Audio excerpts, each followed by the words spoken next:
Queridos irmãos e irmãs em Cristo e também nossos amigos que acompanham, sejam todos muito bem-vindos para mais uma transmissão do Instituto Vida para Todos, diretamente do auditório da Igreja em São Paulo. Hoje chegamos à mensagem 52, que tem por título O Vencedor da Igreja em Esmirna.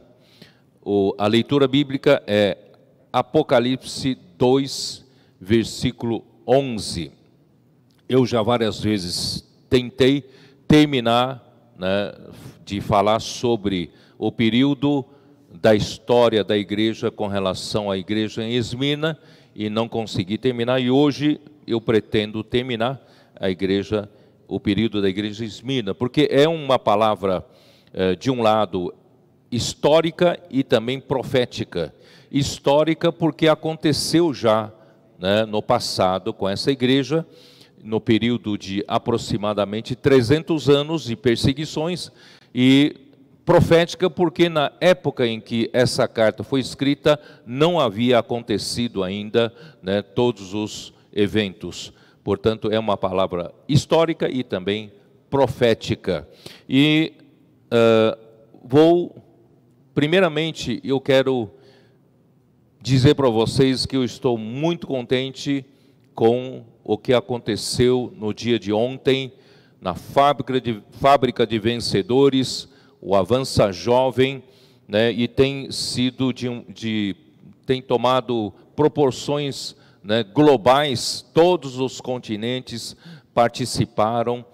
Nós temos um número, uma estatística ainda parcial de pelo menos 1.500, mais de 1.500 jovens participaram e saíram ontem para a pregação do Evangelho.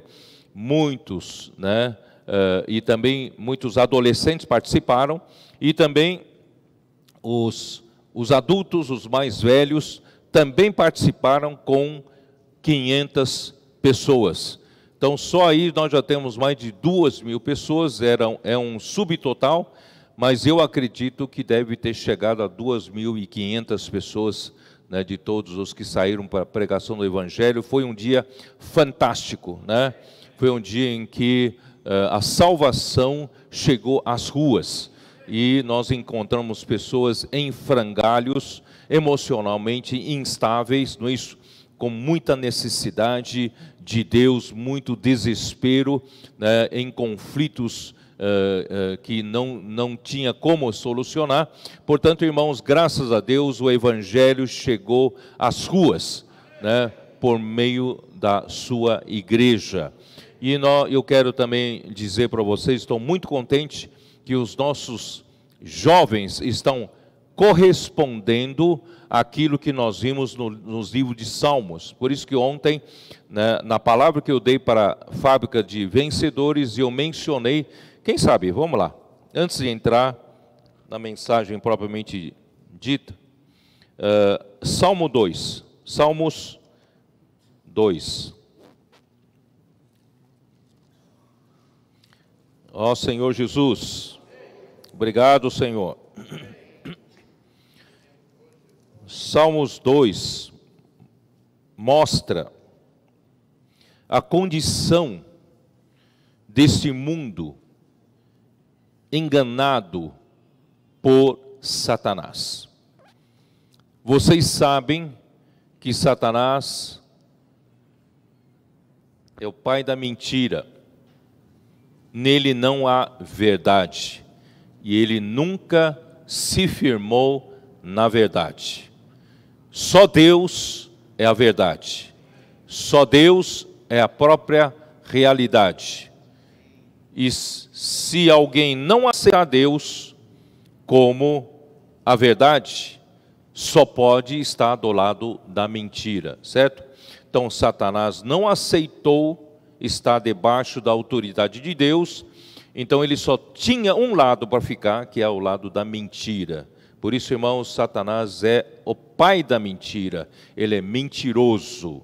E pior do que isso, ele é o sedutor. Ontem eu li isso para os jovens, que está em Apocalipse 12, né? Vou pegar o versículo certinho. Apocalipse 12, Senhor Jesus. Apocalipse 12, né? Versículo 9. E foi expulso o grande dragão, a antiga serpente, que se chama Diabo e Satanás, o sedutor de todo o mundo. Sim, foi atirado para a terra e com ele os seus anjos.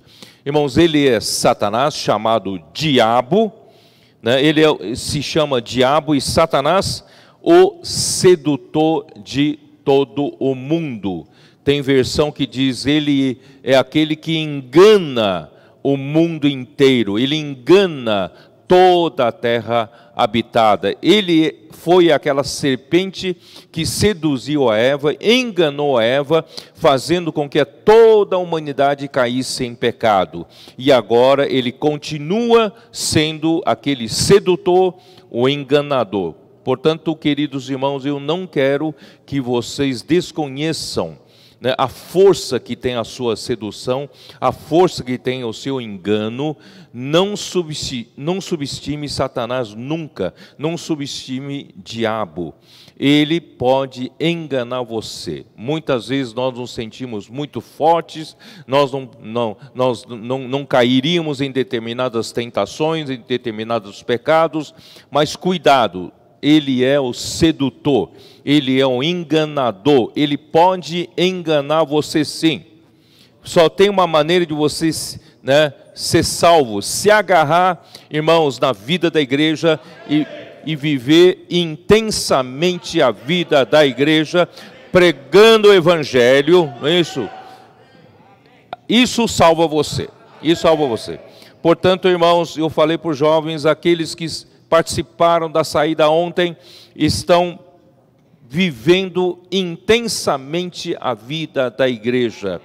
Não só estamos nas ruas para salvar as pessoas, nós somos salvos.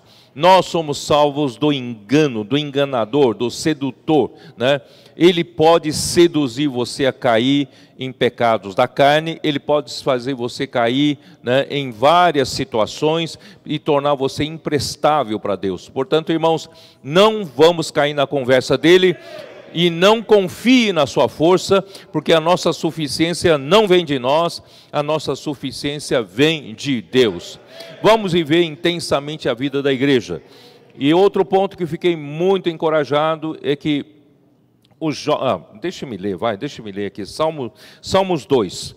Então, o que Satanás fez neste mundo resultou nessa situação do versículo 1. Por que se enfurecem os anjos e os povos imaginam coisas vãs? Satanás enganou, né, esse mundo inteiro. Satanás enganou principalmente os que governam, os reis, os que estão à frente das nações, porque Satanás hoje domina, ele é o príncipe desse mundo, ele tem nas mãos as nações, e essas nações foram enganadas por Satanás, essas nações se opõem a Deus. Tá? Porque se enfurecem os gentios e os povos imaginam coisas vãs, os reis da terra se levantam e os príncipes conspiram contra o Senhor e contra o seu ungido, contra Deus e contra Cristo, né? Dizendo, rompamos os seus laços e sacudamos de nós as suas algemas. Quer dizer, eles, né, Satanás os engana de tal forma que hoje as nações querem se libertar totalmente de qualquer laço com Deus, né? Em muitos países democráticos, em nome de um Estado laico, não se pode falar em Deus, não é isso? Então, cada vez mais, Satanás usa suas artimanhas para cortar esse laço com Deus e com a palavra de Deus, com a verdade. Então, essa é a situação deste mundo, porque Satanás, ele queria ser o príncipe desse mundo, ele queria ser o rei, né?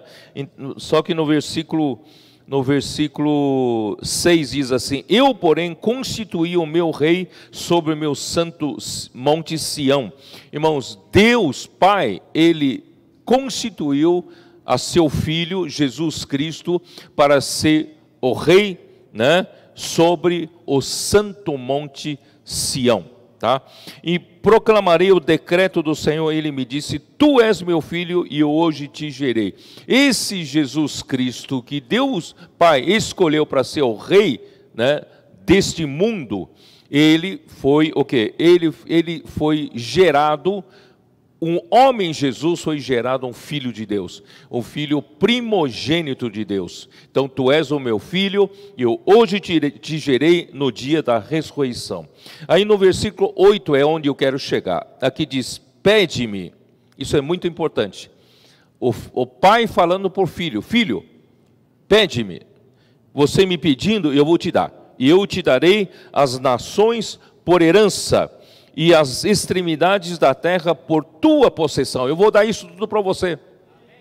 Hoje está sendo usurpado. Tudo isso, as nações estão sendo usurpadas por Satanás. Mas eu vou te dar. É só você pedir, né? Com vara de ferro as regerás e as despedaçarás como um vaso de oleiro, né? Então, irmãos, Deus prometeu dar às nações o domínio das nações para Cristo. Aí a resposta está em Salmo 110. Senhor Jesus. Disse o Senhor, versículo 1: disse o Senhor ao meu Senhor: assenta-te à minha direita, até que eu ponha os teus inimigos debaixo dos seus pés. Quer dizer, já que o Pai prometeu para o Filho, o Filho fez a obra aqui na terra segundo a vontade do Pai, foi obediente, foi submisso, né? Viveu uma vida de homem perfeito aqui na terra, totalmente obediente ao Pai, e ele morreu também em obediência ao Pai para executar, realizar a nossa redenção. E não só isso, ele liberou a vida divina através da sua morte na cruz, e na sua ressurreição ele foi feito, né, filho de Deus, e hoje está assentado lá no Sião celestial, né, lá junto ao trono de Deus, está assentado à direita de Deus, esperando que o Pai, né, ponha todos os seus inimigos por estrado dos seus pés. Aí no versículo 2, então como o Senhor vai fazer isso? Como Deus Pai vai fazer isso? O Senhor enviará de Sião o cetro do seu poder, dizendo: domina entre os teus inimigos. Quem é o cetro do seu poder que Deus Pai enviou para o Filho? São vocês, Sião. Porque esse cetro de poder que Cristo terá para dominar sobre as nações, vem de Sião, vem da igreja, da parte dos vencedores.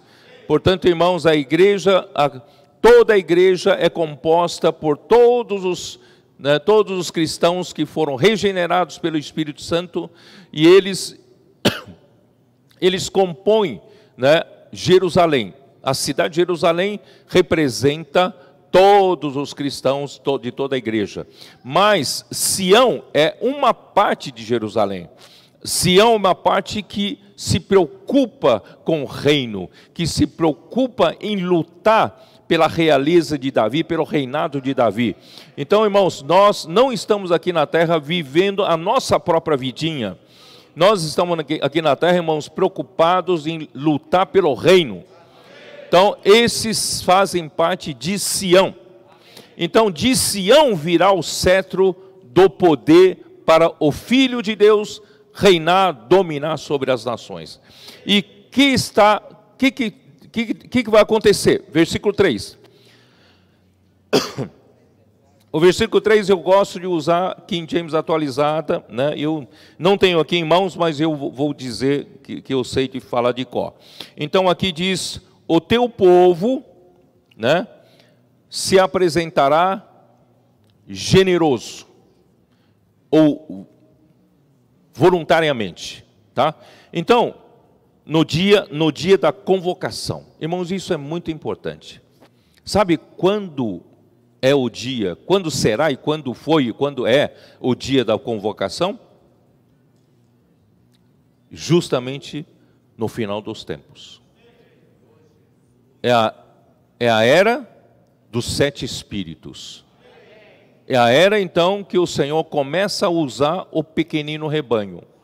É a era que o Senhor usa a igreja em Filadélfia, os Sião, Monte Sião.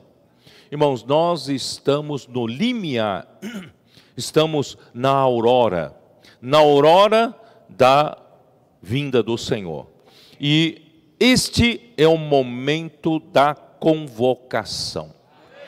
Deus está convocando um exército. Graças a Deus, irmãos, a igreja está respondendo a essa convocação. Muitos irmãos, né, quando ouviram jovens saindo com essa alegria toda no Avança Jovem, os mais velhos não aguentaram, né? Eles inventaram o Avança Sênior. E eles, né, muitos adultos também quiseram sair. Ontem, se saíram mais de 1.500 jovens, saíram outros 500 dos irmãos mais velhos. Porque esses outros 500 são por causa dessa convocação feita. Essa convocação, né, muitos atenderam generosamente essa convocação.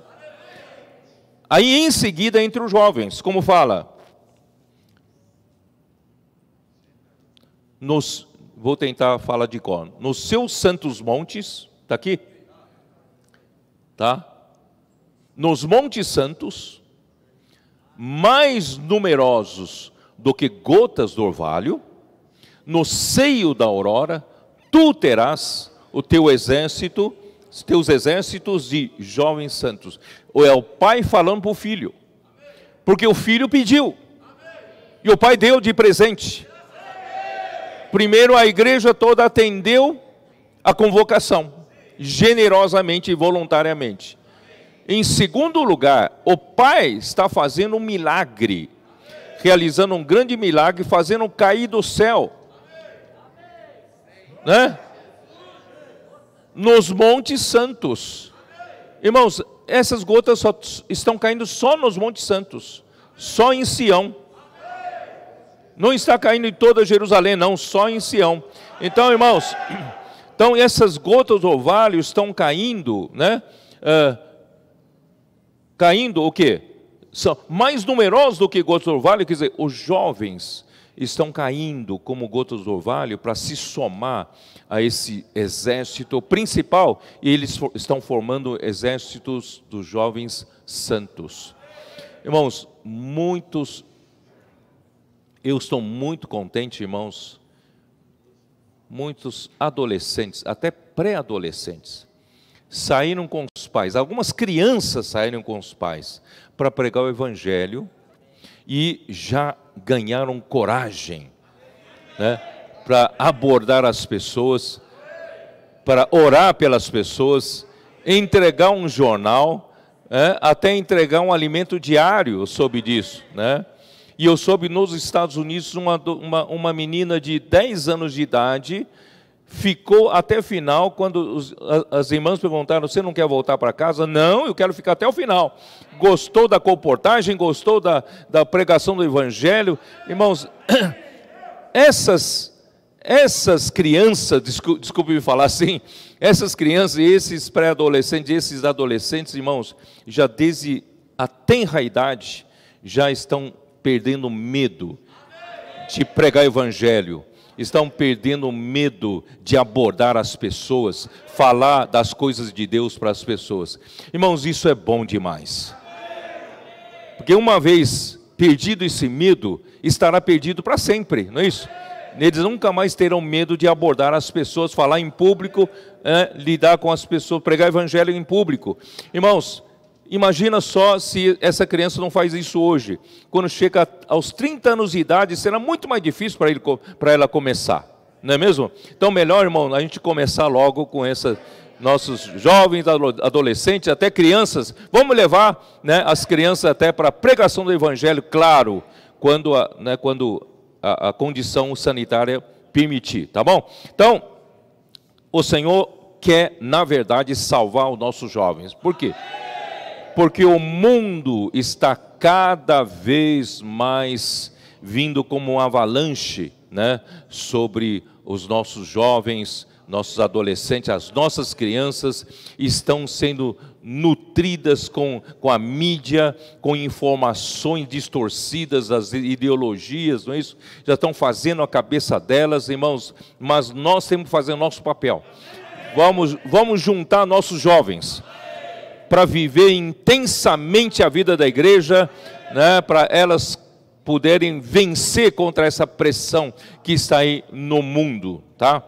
Muito bem, então vamos entrar na mensagem propriamente dita. Vamos lá para Apocalipse 2. Senhor Jesus, vamos vencer a batalha. Vamos trazer o reino do Senhor na terra de novo, amém. Apocalipse 2, perdão. Versículo 10 diz o seguinte: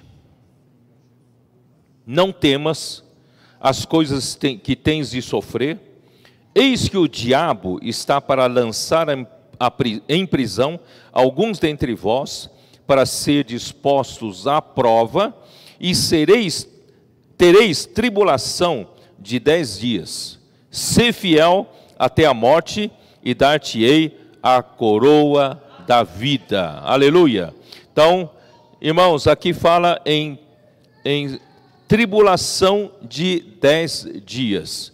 Eu falei já que o período correspondente à igreja em Esmirna, o período profético, né, corresponde a 300 anos aproximadamente. E nesses 300 anos, houve 10 grandes perseguições debaixo dos 10 imperadores romanos. Tá? Então, esses 10 dias, tereis tribulação de 10 dias, pode corresponder às 10 grandes perseguições, e também pode ser, né, que na última grande perseguição, debaixo do imperador Diocleciano, houve uma perseguição violenta, mas por exatamente 10 anos. 10 anos. Então pode ser que sejam 10 grandes, né, perseguições, debaixo de 10 imperadores, que vou ler para vocês. Essas perseguições foram nos reinados começou com Nero, né? Vocês se lembram que eu falei já 2 vezes sobre isso? Nero, e depois Domiciano, no tempo de João, tá? Domiciano, depois vem o Trajano, Marcos Aurélio, Severo, Maximino, Décio, Valeriano, Aureliano e por fim Diocleciano. São 10 imperadores que promoveram 10 grandes perseguições, tá? Nesses 300 anos, as perseguições eram intercaladas, né, de tempos de paz. No período de bonança, o cristianismo crescia. Então, não foram 300 anos de perseguição diretos, tá? Então, houve tempo de perseguição, tempo de bonança, tempo de paz, aí vinha tempo de perseguição. Aparentemente, isso seja uma coisa positiva, né? Nos tempos de paz, o cristianismo crescia, tá? Mas também muitos vícios eram introduzidos dentro desses períodos, tá bom? Então, vou citar um exemplo. Após a morte do perseguidor Septímio Severo, no ano 211 depois de Cristo, no decurso do reinado de Alexandre Severo, que foi tempo de paz, edifícios públicos foram construídos para abrigar as igrejas cristãs. Quer dizer, foi somente nesse tempo é que as chamadas igrejas cristãs, referindo-se aos templos, hoje é muito normal se referir a um templo de igreja cristã, certo? Ali está uma igreja tal. Na verdade, são templos. Mas isso veio daquele tempo do governo, né, desse Alexandre Severo, tá? E porque até então os cristãos reuniam-se, né, em diferentes lugares. Eu vou lendo aqui, vocês vão entender. Templos públicos, as chamadas igrejas cristãs, agora começaram a surgir em diferentes partes do império, porque o Império Romano era grande, certo? E a possuir propriedades da terra, tá? Isso, André Miller, na sua página 210, fala sobre isso. Então, pela primeira vez, as igrejas cristãs passaram a ter templos e possuir propriedades. Até então não tinha, tá? Não tinha isso. Vimos desde o princípio que os pagãos, o povo pagão, não conseguiam entender uma religião sem templo. Porque para eles, né, eles tinham muitos deuses. E eles tinham que se preocupar em oferecer sacrifícios aos determinados deuses que eles precisariam de favor. Então, para oferecer sacrifício a esses deuses, precisavam ter templos. Então, cada um desses muitos deuses tinha um seu templo. E você ofereceria, né, se você quer casar, vai para um templo de uma deusa casamenteira. Se você quer ter sucesso na sua lavoura, vai no templo, oferece sacrifício para um deus, né, da lavoura, da agricultura. Quer dizer, é assim. Então eles não entendiam como os cristãos não tinham templo. Sem templo não tem religião. Sem templo não tem Deus, né? Então eles não conseguiam entender. Então, por isso que eles pensavam, eles eram persuadidos de que essas reuniões privadas e misteriosas, né, geralmente naquele tempo ocorriam antes do nascer do sol. Eles reuniam bem cedo, para poder ir para trabalhar, tá? E não incomodar ninguém. Então, assim eram, né, os cristãos dos primeiros séculos. Então, antes do nascer do sol, então eles tinham, certamente esses, né, esses da religião cristã, eles tinham os piores propósitos imagináveis. Eles querem fazer alguma coisa, uma revolução no império, sei lá o que eles estão tramando aí em secreto, entendeu? Então essa era a desconfiança do povo pagão para com os cristãos. As pacíficas reuniões eram feitas, sabe onde? Nas casas de famílias, e também nos sepulcros, tá? E também em cemitérios. Então eles reuniam nesse lugar porque não tinham prédio público, eles não tinham prédio, né? Então, mal as novas igrejas eram construídas e mal os bispos receberam cargos no governo, sabe, isso já é uma consequência da bonança. Quando vem a perseguição, os bispos eram mortos. E quando vem a bonança, né, a liderança era convidada para ter cargos no governo. Irmãos, isso é muito mal, muito ruim, né? A mão do Senhor se voltou contra eles. O Senhor não se agradou com isso, pois o imperador favorável foi assassinado e assumiu Maximino, um rude camponês da Trácia. Sob o domínio de tal imperador, a fúria do povo foi desenfreada e, encorajado por governadores hostis, eles queimaram as igrejas recém-construídas e perseguiram os cristãos. Quer dizer, os cristãos acabaram de ter seus templos e já foram destruídos logo em seguida. Então, isso só para vocês entenderem as coisas daquela época. Aí vou falar um pouco dos efeitos do mundanismo na igreja. Infelizmente, o mundo começou a entrar na igreja. O que o inimigo não pôde fazer por meio dos éditos sanguinários e tiranos cruéis, ele realizou através da amizade com o mundo. Por isso, irmãos, a igreja não tem que fazer amizade com o mundo. Nem pelo aspecto político, nem pelo aspecto econômico, certo? Nós somos sempre, né, pequenos, certo? Nós sempre fracos, frágeis, né?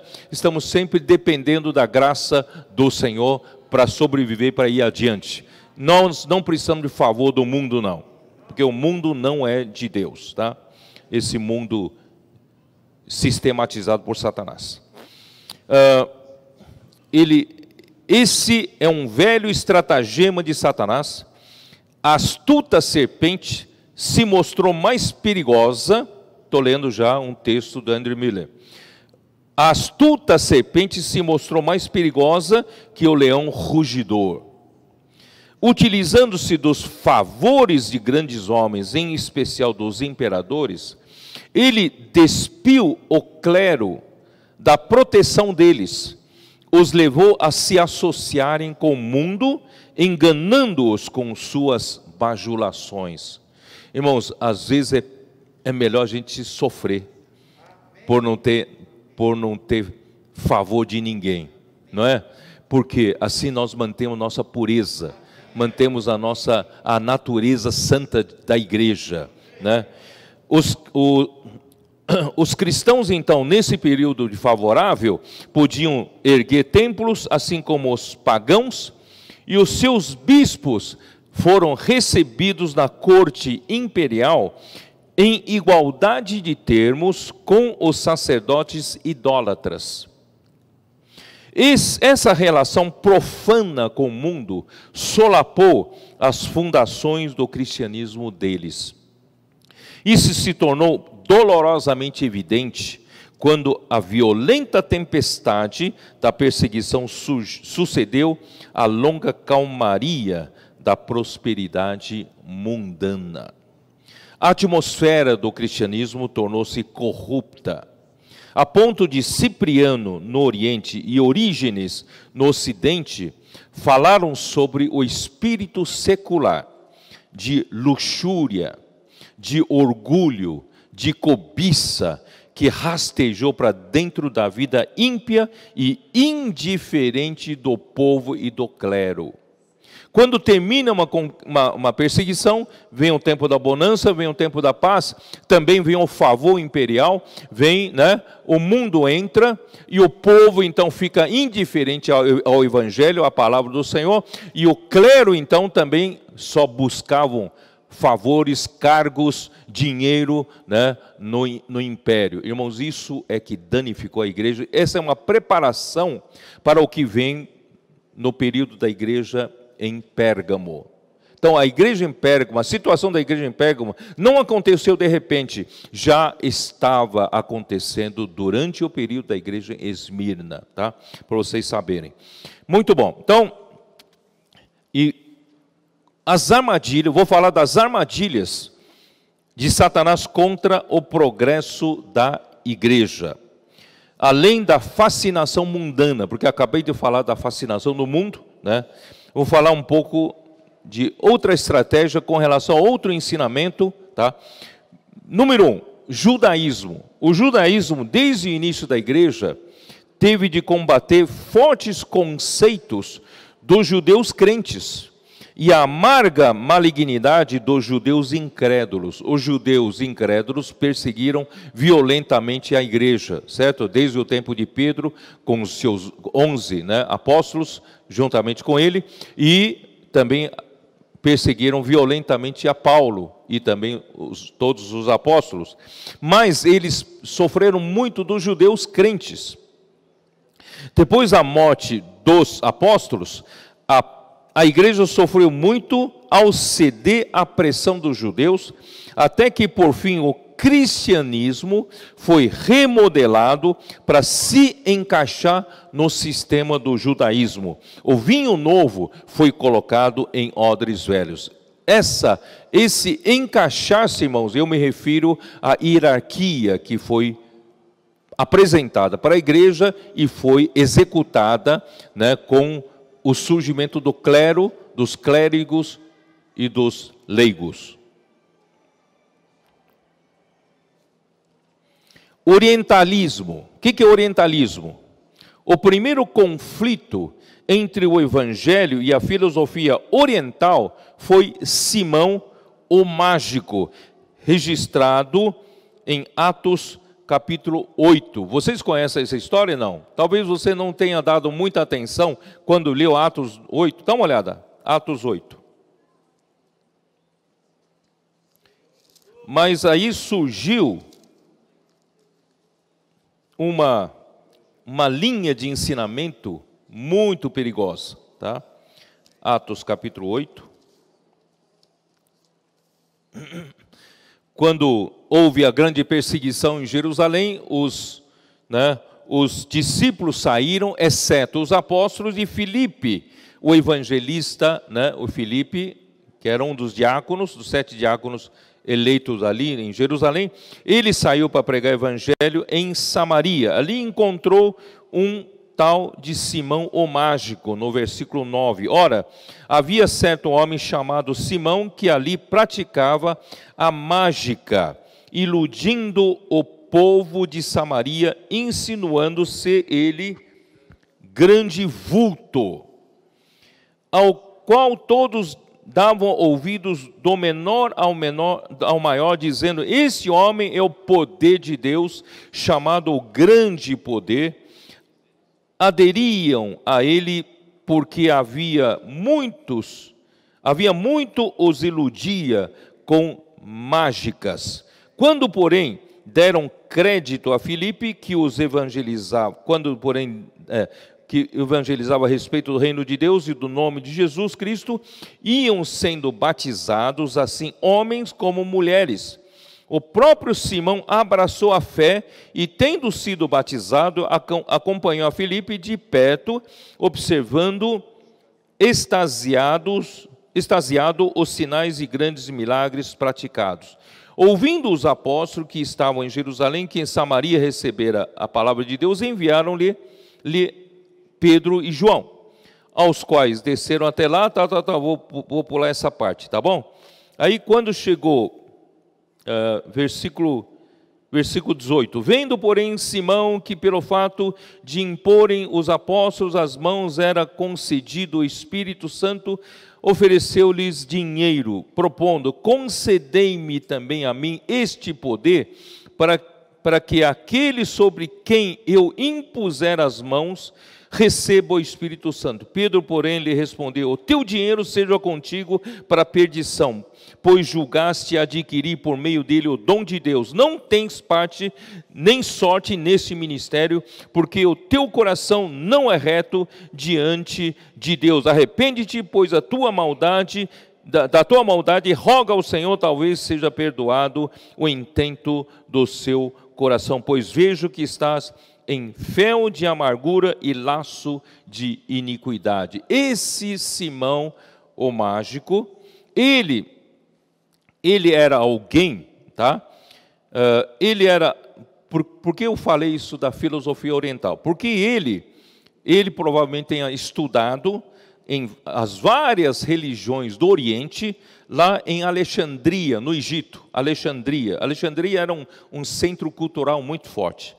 Ele fascinou o povo de Samaria e tinha influência sobre a mente das pessoas ignorantes e supersticiosas. Ele foi o criador da doutrina herege gnóstica, chamada simoniana, que perdurou até o século III. Simão alegava ser o principal representante de Deus na terra.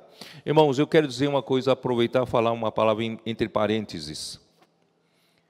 Orientalismo aqui, ó, orientalismo, porque naquele tempo o gnosticismo se tornou uma mistura da filosofia oriental com judaísmo e cristianismo, era uma mistura, uma salada, né?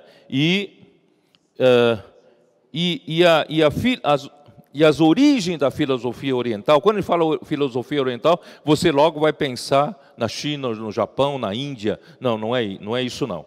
A filosofia oriental são as religiões do Oriente, tais como a religião caldeia, dos babilônios, caldeia, persa, egípcia e outras, tá? Oriente, que se refere, era dessa região, tá? Então, irmãos, vocês se lembram quando Deus enviou Moisés para tirar o povo do Egito? E ele não fez, ele, através da sua mão, não operou 10 pragas ali? Nas primeiras 3 pragas, tudo que Moisés operava, os magos do Egito faziam mesmo. Não é isso não? Deixa eu dar uma olhada aqui, só para provar para vocês, para não... né? Deixa eu ver onde está. Por exemplo, no capítulo 7 de Êxodo, só para vocês terem uma ideia, tá?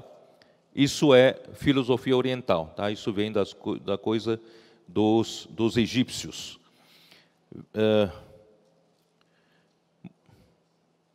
Moisés, então, né, fez com que as águas, né, dos rios se tornassem sangue, e muitos peixes morreram. Aí, versículo 22, porém, os magos do Egito fizeram também o mesmo com as suas ciências ocultas, de maneira que o coração de Faraó se endureceu e nos ouviu como o Senhor tinha dito. Então, no Egito havia os magos que operavam essas mágicas por meio de ciências ocultas. E na segunda praga foi a mesma coisa, no capítulo 8, versículo 7. Então os magos fizeram o mesmo com as suas ciências ocultas e fizeram aparecer rãs sobre a terra do Egito. E na terceira praga, também capítulo 8, versículo 18.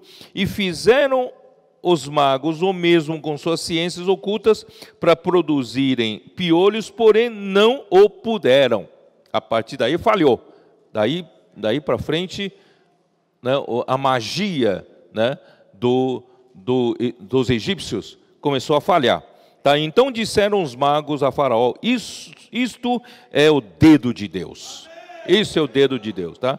Então daí para frente nunca mais conseguiu fazer alguma coisa. E vocês se lembram no livro de Daniel, quando Nabucodonosor teve um sonho e pediu para Daniel... antes de pedir para Daniel interpretar o sonho, vocês se lembram que ele chamou o quê? Mandou chamar quem? Daniel 2, né, versículo 2. Então o rei mandou chamar os magos, os encantadores, os feiticeiros e os caldeus para que declarassem ao rei quais foram os sonhos. Eles vieram e se apresentaram diante do rei. Então eram os magos, encantadores, feiticeiros e os caldeus. Isso tudo, irmãos, é a origem da filosofia oriental. Imagina essas coisas misturadas ao gnosticismo que exalta o conhecimento, exalta, né, a mente, e agora mistura-se com o judaísmo. Olha só que bolo que dá, né? Dá uma salada nisso, né? Então, assim, por isso, irmãos, primeiro eu quero dizer para vocês, principalmente estamos chegando no final dos tempos, não seja enganado por essas magias, nem mágicas. Tem gente que vai atrás de um que se denomina o profeta, que faz chover, que faz milagres. Irmãos, não vai atrás disso. Os magos do Egito faziam isso. Os caldeus faziam isso. Irmão, nós não vamos atrás dessas coisas. Nós vamos atrás dos milagres de Deus. Que é salvar as pessoas. Não é? Por isso, irmãos, pelo amor de Deus, no final do tempo vão começar a aparecer muitas dessas coisas. Oh, isso aqui faz um milagre. Isso aqui faz acontecer algo sobrenatural. Irmão, não vai atrás dessas coisas. Porque os demônios fazem isso, os anjos caídos fazem isso, Satanás faz isso.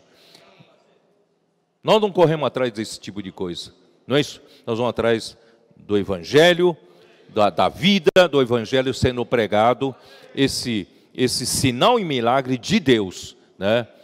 Para a pregação do Evangelho, para salvar as pessoas, isso sim nós buscamos, tá? Então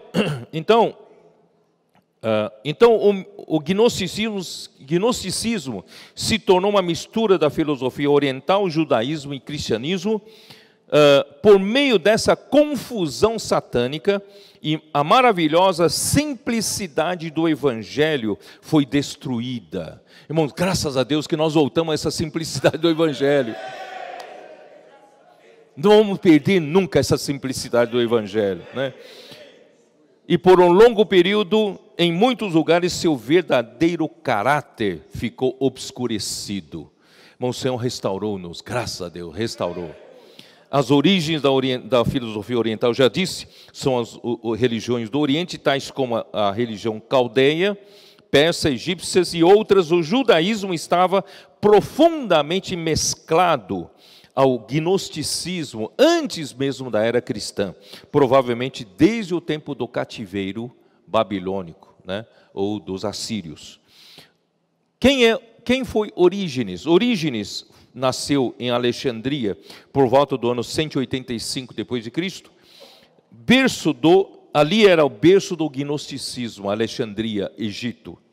Ele foi um pai apostólico que deu forma e corpo ao método alexandrino de interpretação das Escrituras. Ele interpretava a Escritura com o seguinte método: a palavra da Bíblia, a palavra de Deus, ela pode ser interpretada literalmente, que é para o corpo, e pode ser interpretada moralmente, que é para a alma, e interpretada de uma forma mística, que é para o espírito. Por que ele fazia isso, essa forma de interpretação? Porque o seu objetivo maior era harmonizar o cristianismo com a filosofia. Irmãos, isso é terrível, tá? Este era o fermento da escola alexandrina. Isso levou Orígenes e seus seguidores a muitos erros graves e sérios, tanto na prática quanto na doutrina.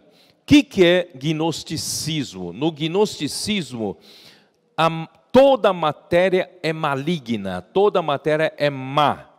A malignidade da matéria era o princípio primeiro de todas as seitas dos gnósticos e permeava todos os demais sistemas. Portanto, tais pessoas acreditavam que seus corpos eram intrinsecamente maus. O meu corpo já foi criado mal, por isso que ele peca, entendeu? Então, essa era a explicação dos gnósticos, recomendando então abstinências. Vamos ter abstinência sexual, abstinência de alimento, abstinência de dias, etc, etc. Então, irmãos, isso tudo que Paulo descreveu em Colossenses 2, né? Não toque nisso, não manuseias aquilo, não é isso? É proibido fazer isso, é proibido fazer aquilo, fique um dia em abstinência, não coma carne. Irmão, tudo isso vem dessa origem, tá? Do gnosticismo. Ó Senhor Jesus, até falar nisso eu fico arrepiado, amém? Então eles faziam severas mortificações corporais. Você vê aquelas religiões da Índia e se machucando, como é que chama? Se martirizando, né? Se açoitando com as costas todo ensanguentado, o corpo todo ensanguentado. Isso vem, né? Automutilação, né? E tudo isso, irmãos, vem de que o corpo é mau. O corpo, né, é intrinsecamente mau, a matéria é má, tá? E isso não é verdade. Deus não criou o corpo mau, não é isso? É o pecado que fez com que ele se tornasse carne, né? Bom, então o objetivo era que a mente e o espírito eram vistos como puros e divinos. Quer dizer, o seu corpo é mau, mas a sua mente e espírito são puros, são divinos. Pudessem desfrutar da maior liberdade do corpo, se libertar do corpo. Assim se tornarem capazes de contemplarem as coisas divinas saindo do corpo. Isso é muito parecido um pouco com o budismo e essas religiões da Índia, tá? o celibato do clero era uma consequência desse pensamento. Você sabia disso? Os padres católicos, eles praticam celibato, não se casam. É consequência dessa filosofia. Todo o sistema do ascetismo e monasticismo teve sua origem na filosofia oriental, não nas escrituras. Não na escritura. Ascetismo é, né, você usa de rigor ascético para não cometer pecado, para não cometer erro. Irmão, isso é da filosofia oriental, não é das escrituras. E o paganismo, então, claro, sofreu demais nessas perseguições. A igreja não teve apenas de enfrentar o judaísmo, o orientalismo, mas também sofreu com a hostilidade do paganismo. Ou muitos imperadores perseguidores diziam assim: se você quer se libertar de ser morto, você é só oferecer sacrifícios ao imperador, e você então será libertado, né, da morte. Então esse era a pressão do paganismo. Esses eram, mas também sofreu com hostilidade. Esses eram 3 formidáveis poderes de Satanás, com os quais ele investiu violentamente contra a igreja durante 3 primeiros séculos da história da igreja. Na execução da alta comissão do Senhor, irmãos, a igreja tem uma alta comissão do Senhor, que é fazer discípulos de todas as nações. Irmão, nós nunca podemos perder a nossa missão e comissão. Então faço questão de ler de novo. Vamos lá, Mateus 28. Vamos abrir para ler a nossa comissão, a nossa missão. Qual é? Capítulo 28, versículo 18. Jesus, aproximando-se, falou-lhes, dizendo: toda a autoridade me foi dada no céu e na terra. Ide, portanto, aleluia. Ontem os jovens saíram, ide, portanto, foram. Fazei discípulos de todas as nações. Irmãos, o evangelho é a única coisa que pode fazer discípulo de todas as nações, sem exceção, não é isso? Sem discriminação. Todos os povos, todas as nações podem ser discípulos. Fazer discípulos de todas as nações, batizando-os em nome do Pai, do Filho e do Espírito Santo, e ensinando-os a guardar todas as coisas que vos tenho ordenado, e eis que estou convosco todos os dias até a consumação do século. Olha só que promessa, o Senhor vai estar conosco até o final. Marcos 16, Senhor Jesus. Versículo 15, e disse-lhes: ide por todo o mundo e pregai o evangelho a toda a criatura. Amém. Quem crê e for batizado será salvo, quem porém não crê será condenado. Aí versículo 19, de fato o Senhor Jesus, depois de lhes ter falado, foi recebido no céu e assentou-se à destra de Deus, e eles, tendo partido, foram pregar. Eles praticaram a palavra, pregaram em toda parte, cooperando com eles o Senhor e confirmando a palavra por meio dos sinais que se seguiam. Irmão, nós amamos esses sinais. Não a mágica egípcia, não a magia dos caldeus, né? Ó Senhor, que vem de Satanás. Senhor Jesus, esses. Mas essa estratégia de Satanás, irmãos, não tem a mínima força contra a igreja, se ela permanecer fiel à palavra profética. Nós amamos a palavra que o Espírito diz às igrejas. Nós precisamos ter coração correto para poder ouvir o que o Espírito diz às igrejas.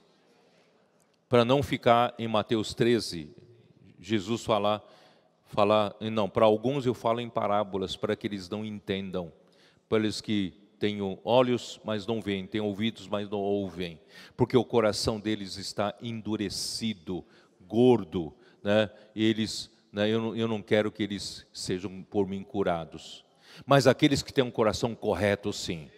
aqueles que têm com o coração quebrantado, espírito contrito. Os nossos comportores, nossos jovens, da Avança Jovem, saem nas ruas, encontram esses contritos de coração, esses quebrantados, né, de espírito, e o Senhor então eles têm coração correto para ouvir o que o Espírito diz às igrejas. Nós amamos a palavra profética, pois com fé e obediência na palavra que o Espírito diz às igrejas, e o próprio Senhor confirma a palavra, e o próprio Deus quem realiza a sua obra. Isso está em João 6:29, tá? João 6:29. Vamos lá, vamos ler, vai. Eu quero pular rápido, mas é bom a gente ler. João 6:29, né, diz: respondeu-lhe Jesus: a obra de Deus é esta, que creiais naquele que por ele foi enviado. Porque os judeus questionaram Jesus: quem falou que você é o enviado de Deus? Nos dá um sinal para dizer que você realmente é o Messias, você é o Cristo que Deus havia de enviar. Mostra para nós não queremos não queremos que você é o enviado de Deus. Aí, e eles querem ainda mais do que isso, querem fazer a obra de Deus. Então Jesus disse: a obra de Deus é esta, que creiais naquele que por ele foi enviado. Se você crê no profeta, e você crê na palavra do profeta, a obra de Deus é feita, né? Se você não crê, a obra não é feita, tá? Atos 2:22, vocês também já conhecem bem esse versículo, já li várias vezes, mas vamos ler mais uma vez, tá? Atos 2:22, que diz o quê? Varões israelitas, atendei a estas palavras: Jesus o Nazareno, varão aprovado por Deus, diante de vós com milagres, prodígios e sinais, os quais o próprio Deus realizou por intermédio dele entre vós, como vós mesmos sabeis. Irmãos, o Espírito opera milagres, prodígios, sinais, não através da magia, não através das ciências ocultas, mas é o próprio Deus quem opera, né, para fazer a sua vontade, por meio da palavra profética. Aleluia! Senhor Jesus. Por isso, irmãos, vamos continuar a nossa simplicidade no Evangelho. Eu vou repetir, gostem vocês ou não, 1 Timóteo 1:5. Vamos servir ao Senhor de coração, por um amor. Os comportores não estão aqui para vender livros. Os comportores não estão aqui para resolver um problema do seu salário. Os comportores estão aqui para amar ao Senhor e amar as pessoas que o Senhor ama, né? No final do Evangelho de João capítulo 21, Jesus pergunta para Pedro: Pedro, tu me amas mais do que esses outros? Ele falou: Senhor, tu sabes que eu te amo, né? Então apacenta os meus cordeiros. Quer dizer, se nós amamos ao Senhor, nós vamos para as ruas amando as pessoas.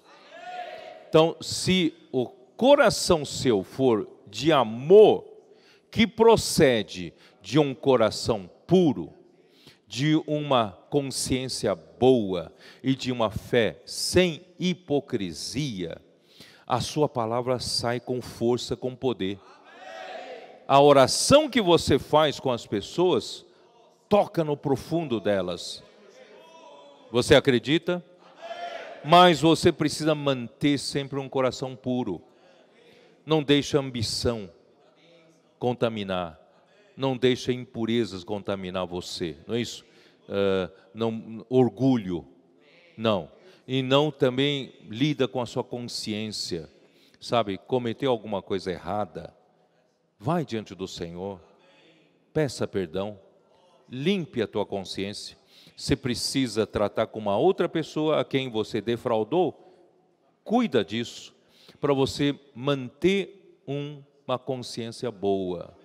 E você tem uma fé sem hipocrisia, sem fingimento. Você não precisa, sabe, eu não gosto das pessoas que às vezes querem mostrar para os irmãos que o meu casamento é perfeito, não tem problemas, né? A minha vida é uma vida sempre de vitórias. Irmãos, não existe isso, não existe casal 20, só na televisão, tá? Casal 20 perfeito, nunca discute, nunca briga. Irmão, não existe isso, tá? Nós somos seres humanos normais. Nós dependemos da graça de Deus para vencermos, tá? Não use de uma fachada, né? Os meus filhos são os mais educados desse mundo. Irmão, não existe isso. Tudo é pela misericórdia do Senhor. Então, não façam da fé uma fachada. Vamos ser o que nós somos, não é isso? Vamos buscar ter realidade daquilo que nós ouvimos, tá? E sempre manter-se limpo diante do Senhor.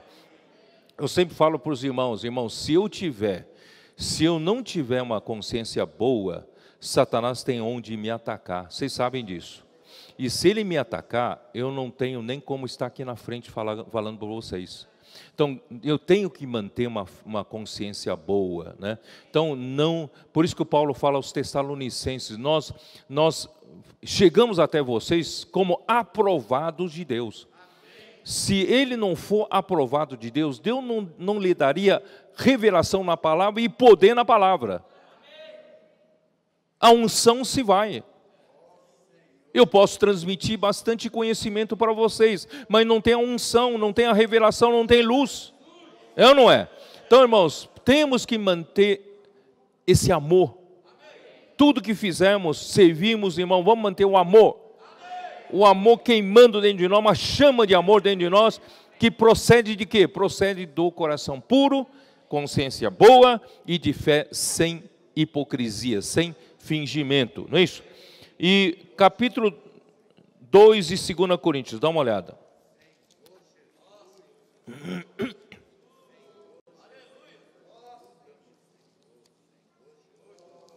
Segunda Coríntios 2, eu vou ler versículo 17.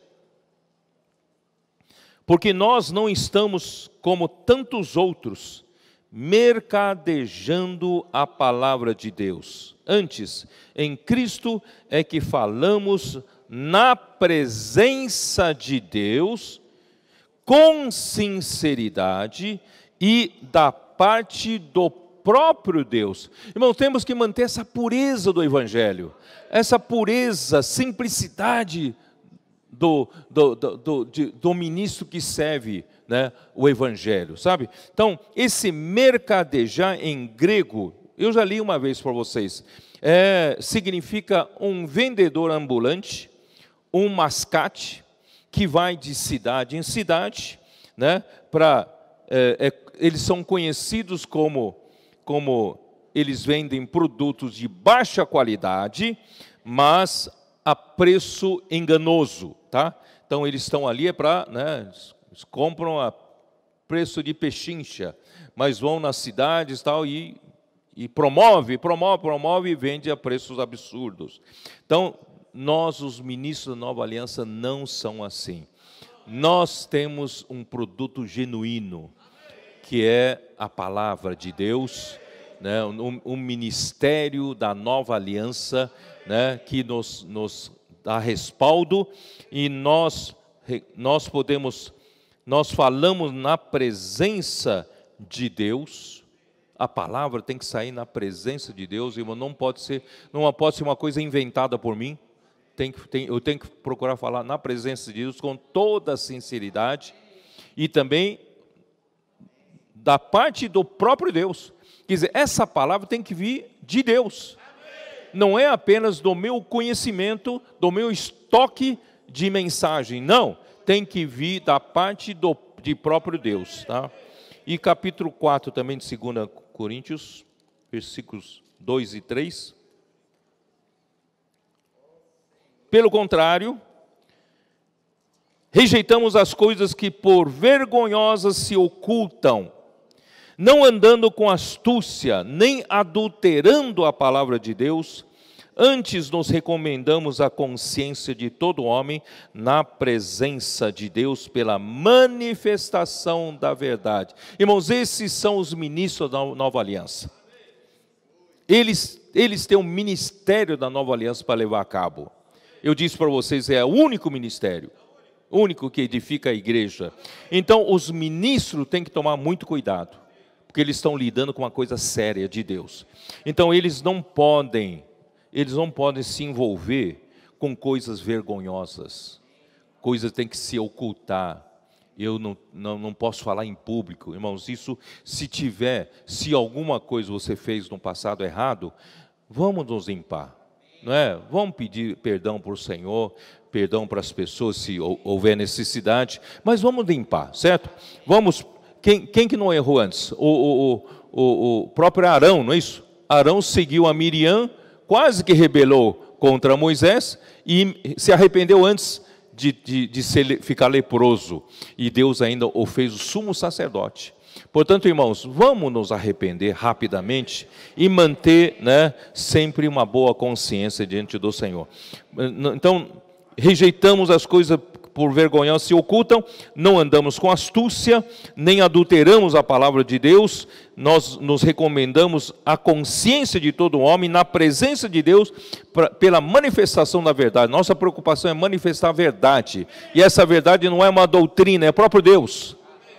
Mas o nosso evangelho ainda está encoberto, é para os que se perdem, que está encoberto. Irmãos, esses são os que verdadeiramente pregam o evangelho, tá?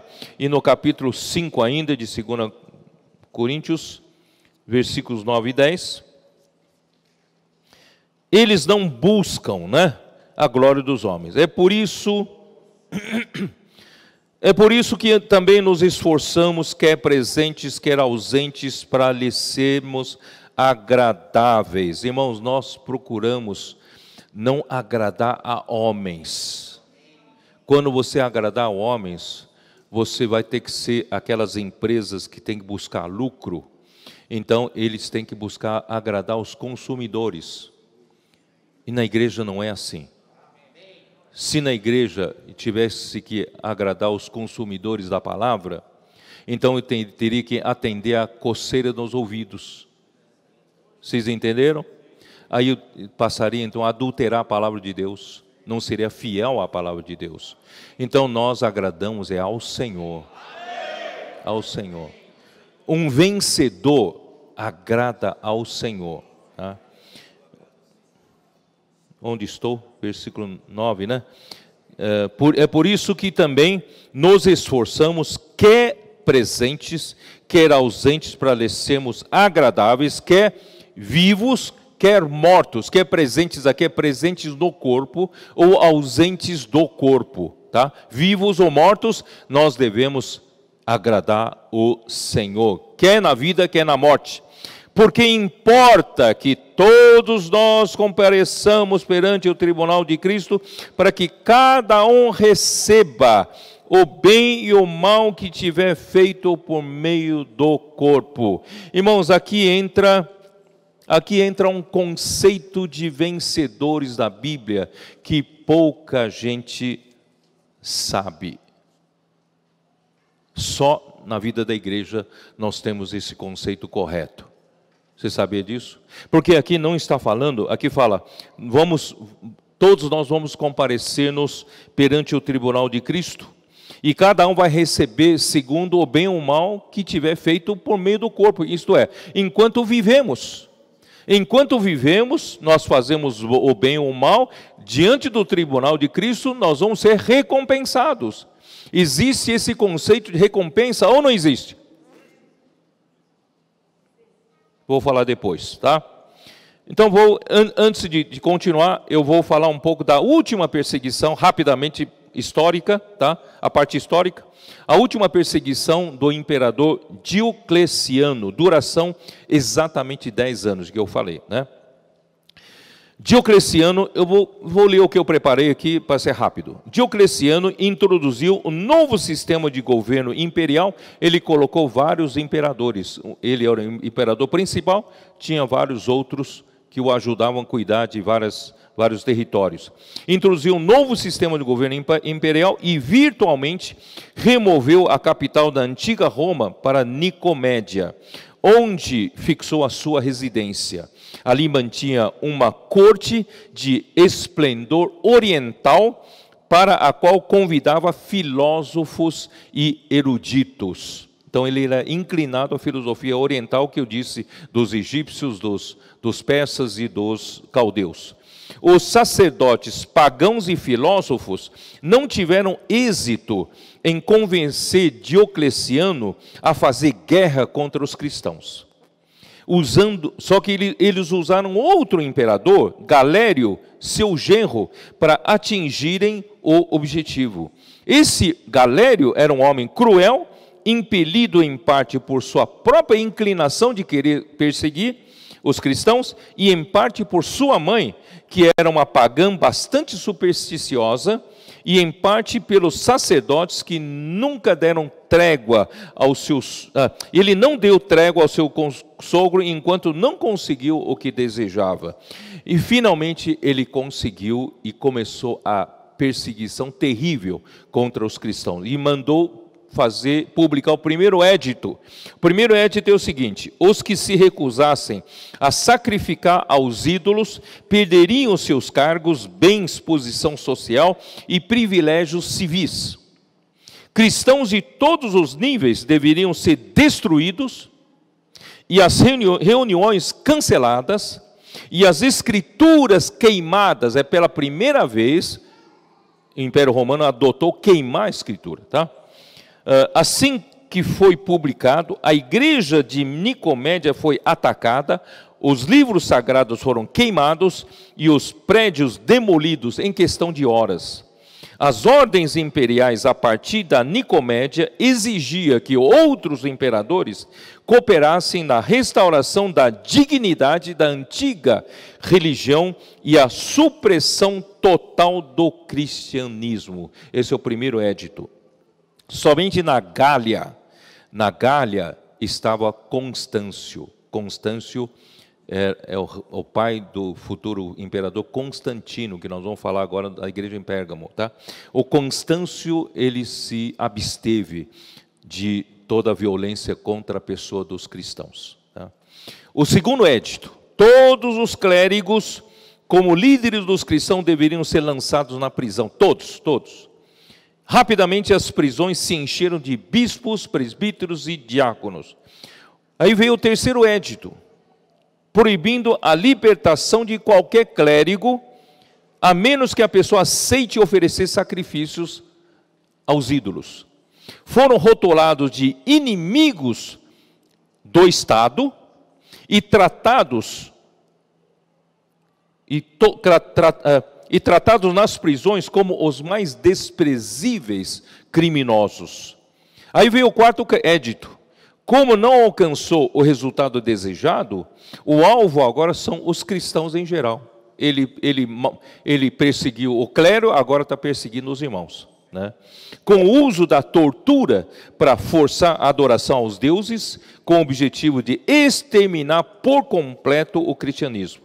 Famílias inteiras foram mortas pelo fogo, pela água, e após as cruéis torturas, uns morriam de fome, não davam alimento, outros eram crucificados ou pendurados de cabeça para baixo, com uma morte demorada. De todos os imperadores, somente Constâncio procurou proteger os cristãos no Ocidente, especialmente na Gália, onde residia. Aí não demorou muito, via a mão julgadora de Deus. Galério, o verdadeiro autor da perseguição, no 8º dia da sua perseguição, caiu vítima de uma doença repugnante, semelhante a Herodes Agripa. Vocês se lembram? Morreu comido de vermes. Em Atos capítulo 12, versículo 23, ele morreu comido, literalmente comido de vermes, tá? E esse Galério também foi comido de vermes. Publicou um édito se desculpando pelas severidades contra os cristãos e determinando o livre exercício da religião cristã, mas aí já era tarde, ele morreu. Aí o seu sucessor Maximino continuou a perseguir os cristãos com a implacável crueldade.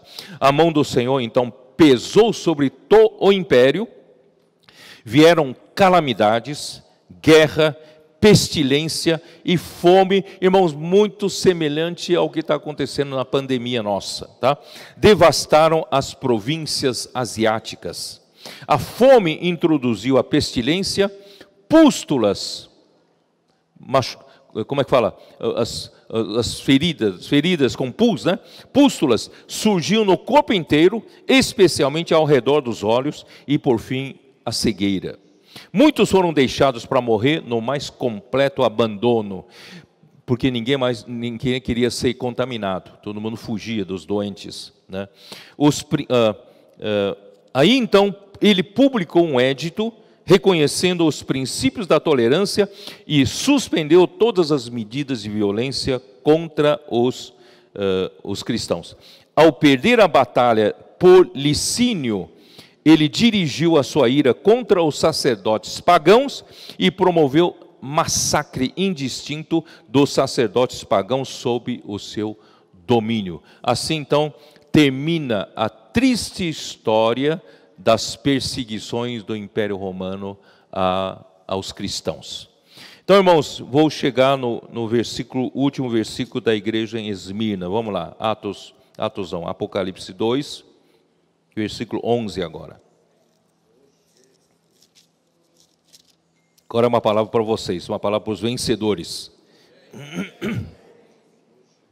Quem é vencedor aqui?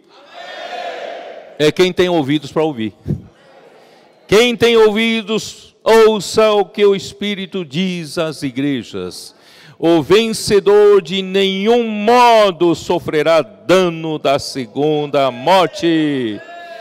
Deus promete a vocês, os vencedores, que vocês jamais sofrerão o dano da segunda morte. Mas que vem a ser isso? Você não sabe nem o que é isso, né? Então vou explicar. O que é a segunda morte? Irmãos, a segunda morte é uma morte definitiva. Porque todo homem, ele morre fisicamente uma vez, não é isso? Enquanto vive aqui na terra. Mas essa morte não é definitiva, não termina por tudo. O que termina mesmo é a segunda morte. A segunda morte é que acaba definitivamente sentenciada à morte. Vocês entenderam? Então a segunda morte é o lago de fogo. Tá? Todo homem pecador está destinado a morrer uma única vez. Hebreus 9, 27. Dá uma olhada. Hebreus 9, 27. Esse versículo é importante, porque alguém pode dizer para você que existe reencarnação, o homem pode ir reencarnando várias vezes até se tornar perfeito. Que eu não vi ninguém perfeito pela reencarnação ainda, né? Hebreus 2, 27. E assim como ao homem está ordenado, né, aos homens está ordenado morrerem uma só vez, vindo depois o juízo. Quer dizer, o homem morre, mas não termina tudo. Ainda vem o julgamento, ainda vem o juízo. Depois do julgamento é que vem a morte definitiva ou não, tá? Então vamos lá. Todo homem pecador está destinado a morrer uma vez e depois disso vem o juízo. Porém, ele será ressuscitado para o juízo do grande trono branco no final do milênio, na conclusão do velho céu e velha terra, tá? Vamos lá. 2 Pedro, dá uma olhada em 2 Pedro 3. 2 Pedro 3, versículo 7. É quando, no final do milênio, o velho céu e velha terra passarão. Tá? Versículo 7. Ora, os céus que agora existem e a terra, pela mesma palavra, têm sido entesourados para fogo, estando reservados para o dia do juízo e destruição dos homens ímpios. Versículo 10. Virá, entretanto, como ladrão o dia do Senhor, no qual os céus passarão com estrepitoso estrondo, e os elementos se desfarão abrasados, também a terra e as obras que nela existem serão atingidas. Visto que todas essas coisas hão de ser assim desfeitas, deveis ser tais como os que vivem em santo procedimento e piedade, esperando e apressando a vinda do dia de Deus, pelo qual, do qual os céus incendiados serão desfeitos e os elementos abrasados se derreterão. Nós, porém, segundo a sua promessa, esperamos novos céus, nova terra, nos quais habita justiça. Amém. Ó Senhor Jesus. Bom, aí então haverá esse juízo do grande trono branco. Vamos lá, Apocalipse 20, vocês vão ver no Apocalipse capítulo 20, versículo 11. Vi um grande trono branco, e aquele que nele se assenta, de cuja presença fugiram a terra e o céu, e não se achou lugar deles. Vi também os mortos, os grandes, os pequenos, postos em pé diante do trono. Então se abriram livros, ainda outro livro, o livro da vida foi aberto, os mortos foram julgados segundo as suas obras, conforme o que se achava escrito nos livros. Deu o mar os seus mortos, e nele o que estavam, a morte e o além, o Hades, entregaram os mortos que nele havia, e foram julgados um por um segundo as suas obras. Então a morte e o Hades foram lançados para dentro do lago de fogo. Esta é a segunda morte, o lago de fogo. Vocês estão entendendo? Então todo incrédulo que não crê no Senhor e morrer, ele está destinado ainda a ressuscitar nesse dia, depois do milênio. Ele ainda será julgado diante do trono branco de Deus, e ele será condenado, e ele será lançado para a segunda morte, que é o lago de fogo. Vocês estão me entendendo? Por isso, irmãos, vamos nos apressar a tirar as pessoas dessa segunda morte. Vamos pregar o evangelho. Insta, quer ser oportuno, quer não. Vamos pregar o evangelho. Então, o juízo eterno no grande trono branco será após o milênio, para julgar todos os incrédulos mortos e para a punição eterna no lago de fogo. Aí sim, aí acabou de vez. Só que, a pessoa vai estar lá no lago de fogo, é a morte eterna, tá? É terrível. Aí então, e os crentes? Quem crê no Senhor Jesus? Qual a diferença? O que vai acontecer? O julgamento de todos os crentes, irmãos, será no tribunal de Deus ou no tribunal de Cristo? Romanos 14, 10, dá uma olhada.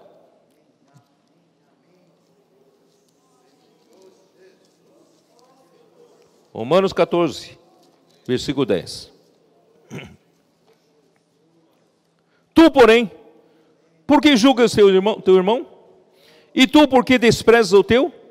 Pois todos compareceremos perante o tribunal de Deus. Irmão, quem sou eu para julgar um ao outro? Não é isso?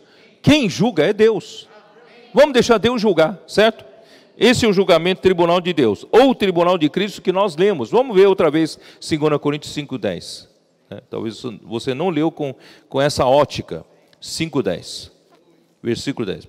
Porque importa que todos nós compareçamos perante o tribunal de Cristo, para que cada um receba segundo o bem ou mal que tiver feito por meio do corpo. Irmão, tudo vai depender agora do que eu faço com o meu corpo. Por isso, irmãos, enquanto tenho fôlego nas minhas narinas, o meu coração está batendo, está valendo a oportunidade de fazer o bem ou o mal.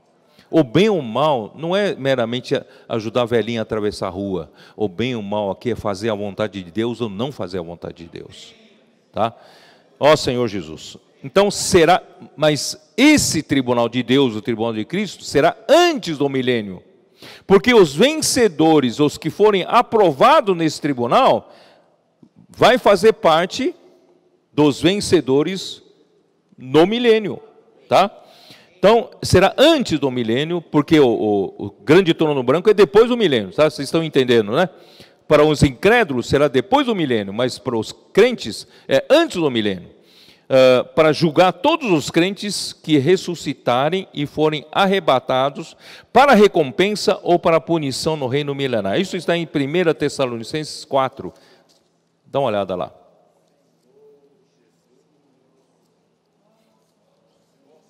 Ó Senhor Jesus. 1 Tessalonicenses 4, o que fala ali?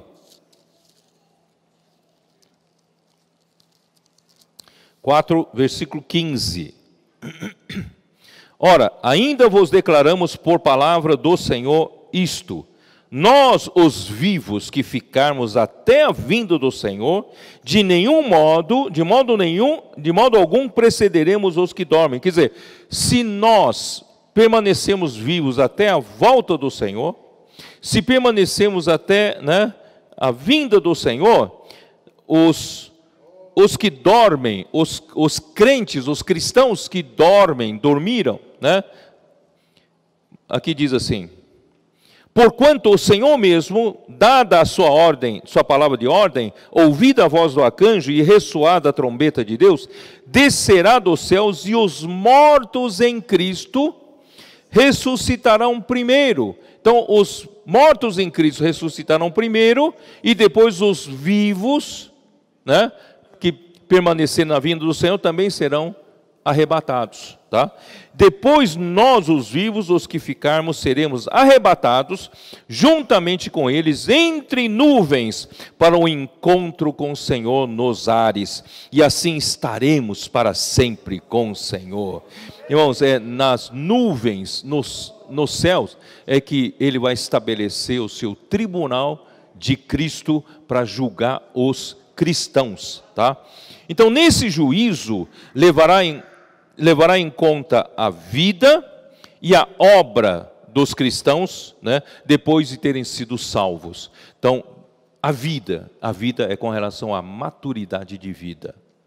E a obra, se você fez obra com material correto, tá? Então, a vida, aí entra o que eu falei no dia 6 de dezembro de 2020. Então, tem dois aspectos quanto à vida. Tem um estágio de crescimento da vida. Exige-se que um vencedor tenha um crescimento, tenha maturidade na vida, certo? E depois também mostrei para vocês que em Lucas 12, também existe a questão do estado. Por quê? Porque nesse tempo todo, podem vir as pessoas sendo salvas, se converterem nesse período. E essas pessoas se convertem, talvez não tenham tempo suficiente para amadurecer. Então eles já estão destinados para serem não vencedores? Não, Deus não é injusto assim. Portanto, irmãos, há a questão do estágio e tem a questão do estado. Isto é, se você, depois do Senhor dada essa palavra sobre a vinda do Senhor, e você mudar seu estilo de vida, você cingir os seus lombos, isso está em Lucas 12, fala, se nós cingimos nossos lombos, e nós passamos a viver uma vida apercebida, vigilante, sobriamente, não é isso? E esperarmos a volta do Senhor. É importante, irmãos, você tenha uma vida aguardando a volta do Senhor, esperando a volta do Senhor, como aquele servo que está à porta, quando o Senhor, o seu noivo, bater nas portas, ele ser o primeiro a abrir. Então, irmãos, nós precisamos ser esse. Por isso que o Paulo fala, a coroa da justiça não é dada só a mim, mas a todos os que amam a sua vinda. Então, amar a vinda do Senhor, irmãos, faz parte do estado de um vencedor. Então, se bem-aventurado o seu Senhor quando vier achar, vigilantes fazendo assim. E não só isso, também com relação a alimentar os nossos conservos, isso está em Lucas 12, também está em Mateus 24. Se nós formos achados, quando o Senhor voltar, nós estamos cuidando na rede de cuidados, nós estamos nas ruas pregando o evangelho, nós estamos nas ruas anunciando, né, orando com as pessoas, irmãos, quando o Senhor voltar, o Senhor vai falar: bem-aventurado servo bom e fiel. Né, isso com relação à vida. Qual é a relação à obra? Né, o que nós fizemos, irmãos, 1 Coríntios 3, tá? É que eu não tive tempo agora para ler para vocês Lucas 12 e Mateus 24, mas eu faço questão de ler 1 Coríntios 3, porque esses versículos são importantes. 3, diz assim, versículo 11: porque ninguém pode lançar outro fundamento além do que foi posto, o qual é Cristo Jesus, Jesus Cristo. Contudo, se o que alguém edifica sobre o fundamento ouro, prata, pedras preciosas, madeira, feno e palha, né? Manifesta se tornará a obra de cada um, pois o dia demonstrará, porque está sendo revelada pelo fogo, e qual seja a obra de cada um, o próprio fogo o provará. Irmão, tem muita gente, né, eu digo assim, faz um trabalho de um joio, vendendo um produto de um mascate, um produto ruim, dizendo que é palavra de Deus. Irmãos, um dia ele vai ter que dar conta disso. Hoje ele pode enganar você, mas naquele dia o fogo vai demonstrar o que é a palavra de Deus, o que não é a palavra de Deus, o que é ouro, prata, pedras preciosas, e o que é madeira, feno e palha. Os irmãos entenderam? Por isso ninguém engana a ninguém, né? Vamos nos procurar servir ao Senhor com coração puro. Bom, se permanecer, olha o versículo 14, se permanecer a obra de alguém que sobre o fundamento edificou, este receberá galardão. Irmãos, a questão de galardão na Bíblia é muito importante. Se você serviu ao Senhor, a sua obra, enquanto você viveu aqui na terra, foi uma obra que tem valor diante do Senhor, que serviu para a edificação da igreja, ouro, prata, pedras preciosas, você receberá galardão. Mas se a sua obra for reprovada, versículo 15, se a obra de alguém se queimar, sofrerá ele dano. Que dano é esse? Tenha coragem. É o dano da segunda morte. Então, o dano da segunda morte, irmãos, é para os cristãos não vencedores. Porque os incrédulos não precisam do dano, já vai direto para a segunda morte. Vocês estão entendendo? Então, um cristão não vai perder a salvação. Um cristão nunca vai ser lançado no lago de fogo. Mas se a sua obra, enquanto ele fizer por meio do corpo, não for aprovada, ele vai sofrer o dano da segunda morte. Vocês estão entendendo? Mas esse mesmo será salvo, porque a salvação é eterna. Ninguém vai perder a salvação eterna. Todavia, como que através do fogo. O que é através do fogo, irmão? São 1000 anos. 1000 anos passando pelo dano da segunda morte. Não sei se vocês entenderam o que eu quero dizer. Enquanto que os vencedores vão reinar com Cristo durante 1000 anos, esses que não venceram, tiveram suas obras reprovadas, vão sofrer o dano da segunda morte durante 1000 anos. E nesse período, eles também amadurecerão. Eles vão, junto com os vencedores, vão para novo céu, nova terra e nova Jerusalém. Então, como vencer? Você prefere passar nas trevas exteriores, no dano da segunda morte durante 1000 anos aqui na terra, ou prefere ser um vencedor? Eu prefiro ser vencedor, não é isso? Então, como vencer? Eu vou ler o que eu preparei aqui. Como vencer então? Como vencer a degradação causada pelos ensinamentos diferentes e não se desviar do governo do Espírito Santo? Porque Deus quer que o Espírito Santo governe, tenha autoridade na igreja. É a palavra profética, irmãos, é a palavra profética. Isto é, ter um coração puro e correto para ouvir o que o Espírito diz às igrejas. Essa é a maneira de vencer. Você quer vencer? Seja simples.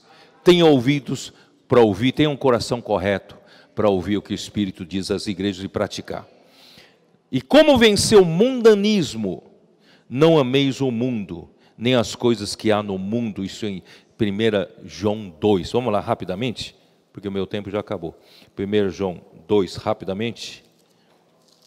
Versículo 15. 1 João 2, 15. Não ameis o mundo, nem as coisas que há no mundo.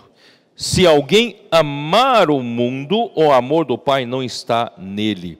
Porque tudo o que há no mundo, a concupiscência da carne, a concupiscência dos olhos, a soberba da vida, não procede do Pai, mas procede do mundo. Ora, o mundo passa, bem como a sua concupiscência. Aquele, porém, que faz a vontade de Deus, permanece eternamente.